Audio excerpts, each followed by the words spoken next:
My name is Nancy Roberts. I'm an economics professor at Arizona State University. Today's video is about a topic that we call monopolistic competition. We've already talked about two different kinds of industry structures. We've talked about perfectly competitive industry structure. We've talked about monopoly. And what we know is economic activity in the U.S. basically takes place on a continuum from no competition to lots and lots and lots of competition. Today, the structure we're going to talk about is what we call monopolistic competition. It's where the bulk of economic activity takes place in the U.S. And it's down here close to the perfectly competitive end of the continuum.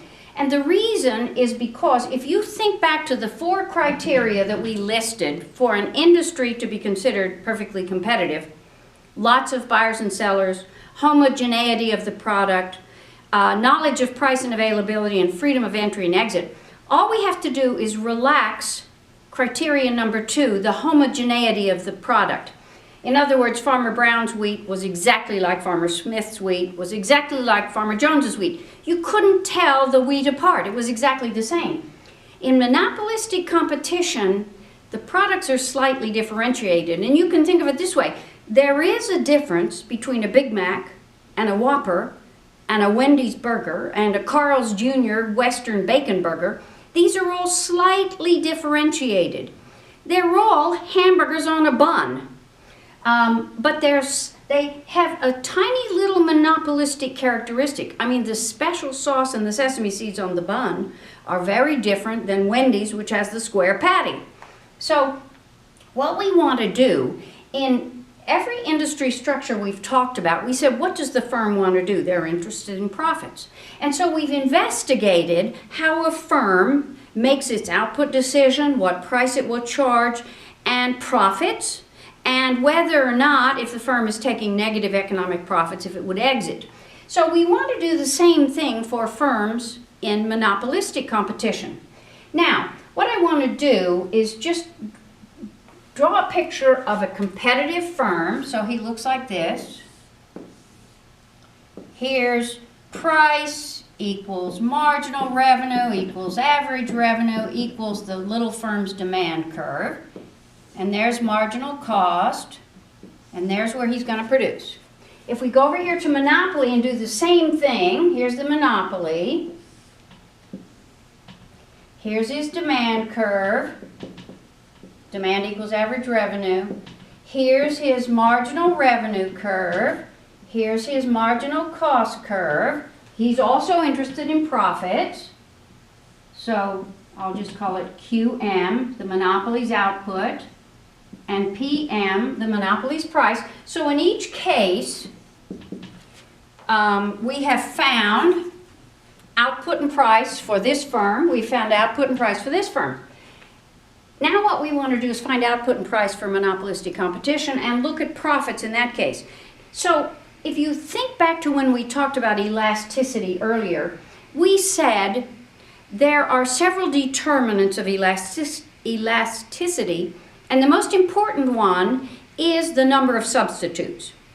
And when we think about Farmer Brown, what we know is there are thousands of wheat producers who produce wheat that looks exactly like Farmer Brown's wheat. So the number of substitutes is very important in determining elasticity of demand. If you think about the monopoly, there are no close substitutes, and that's why his demand curve is relatively inelastic, and why Farmer Brown's is in fact perfectly elastic. So let's think about monopolistic competition. And where does a Burger King's demand curve lie?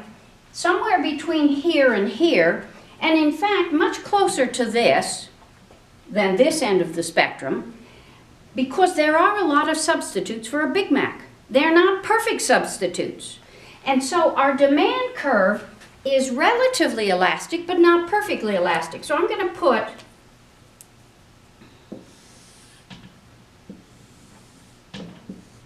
this will be Q, this will be price, and the demand curve for Burger King. In fact, it's not perfectly elastic, but it's quite elastic. So it looks like that. It's downward sloping, just like the monopolist is, but you will notice it has a lot more elasticity to it. So I'm going to call this demand equals average revenue. And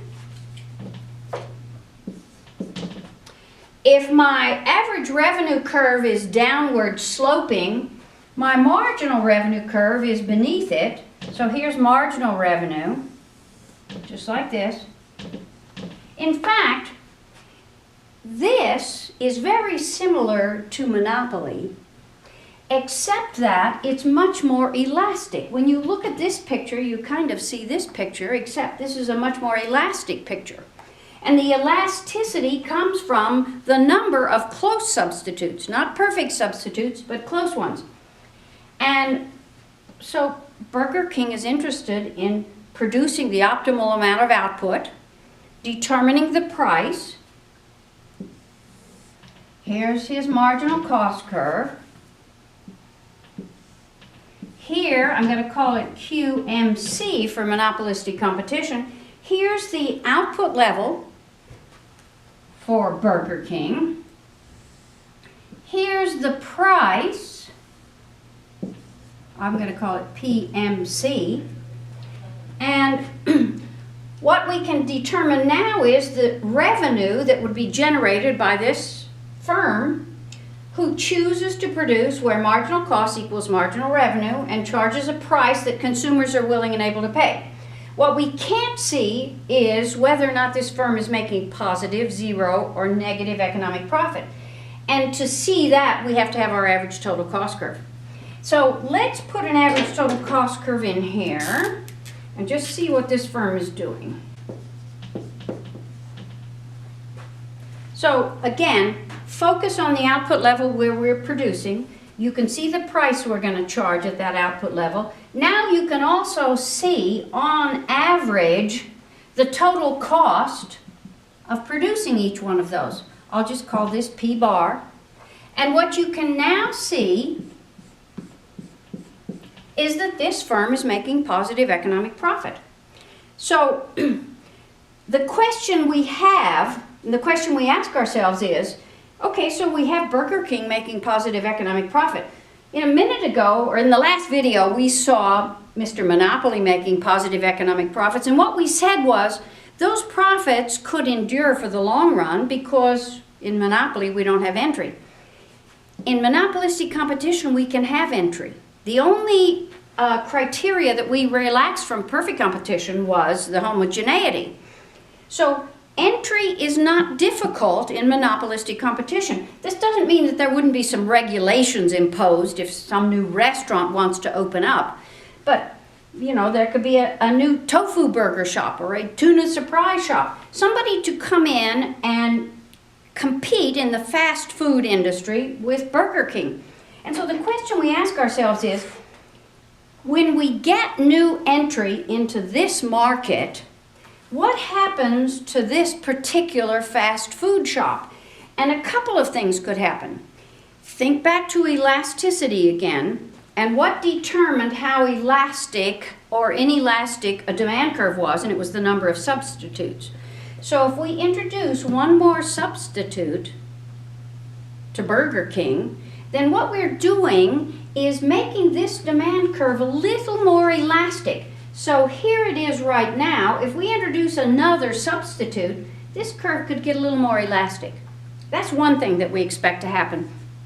The second thing we expect to happen is that some of these customers who will buy a Burger King at these different prices may now switch to the tofu burger shop or the tuna surprise shop.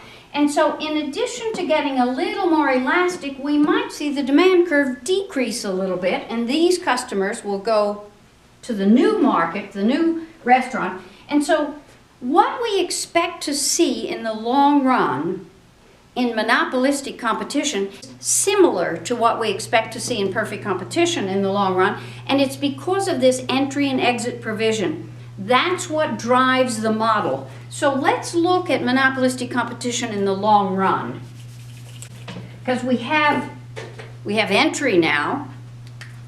And what monopolistic competition will look like in the long run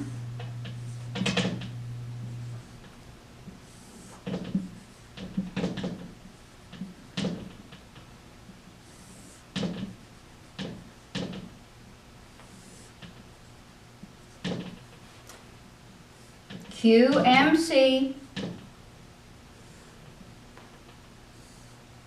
PMC, and because of entry, our average total costs are now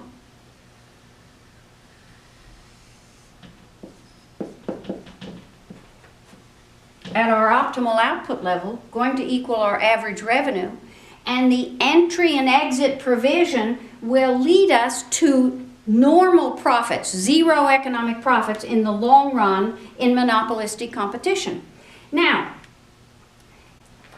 okay, so what we know is in perfect competition, we get the firm operating where price equals marginal cost. We get the firm operating at the bottom of its average total cost curve, so it's technologically efficient. And in monopolistic competition, we're not going to get that.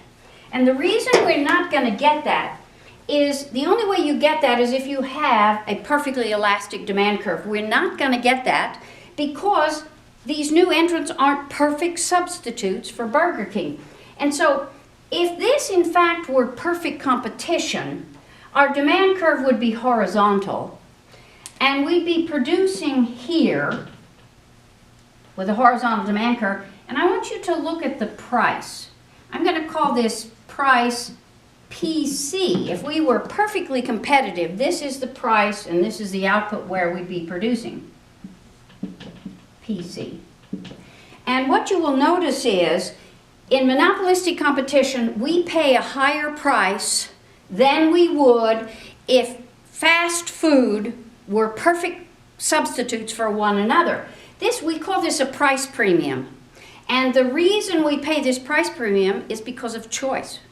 If all the burgers were exactly the same, if there were no difference, if all t-shirts were exactly the same, if we all wore hospital scrubs instead of different styles, then clothes would be made much cheaper. But because we have this product differentiation, we end up paying a price premium. And we also end up producing, if you will notice, we're producing at this average total cost instead of this average total cost, so we're less than technologically efficient too. But of course that comes from the fact that it's more expensive to differentiate products. I mean, there's all different kinds of pens. Do we all want to use exactly the same pen and have no differentiation? If we do, then we're going to end up at perfect competition. This is the price that we pay for choice in economics, in monopolistic competition. Now, again, what we do get in monopolistic competition that we also get in perfect competition is zero economic profit, which basically means the industry is the right size. We don't need entry. We don't need exit. We've got the right size industry. So this is, again, where the bulk of economic activity takes place in the United States in the industry structure called monopolistic competition.